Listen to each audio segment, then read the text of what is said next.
Yes, hello, Starling.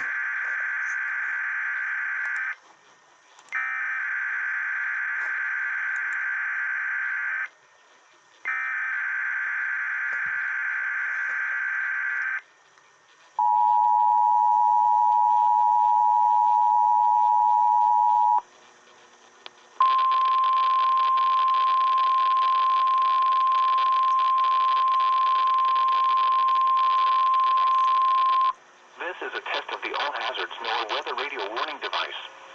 During potentially dangerous weather situations, specially built weather radios will be automatically activated to warn of the impending hazards. Tests of these radios and the warning alarm system will be conducted by the National Weather Service every Wednesday between 11 a.m. and noon. If there is a threat of severe weather, the test will be postponed to the next available good weather day. Reception of this broadcast and the warning alarm will vary at any given location. This variability, normally more noticeable at greater distances from the transmitter, will occur even though you are using a good quality receiver in perfect working order. To provide the most consistent warning service possible, the warning alarm will only be activated for warnings in selected watches affecting the listening area.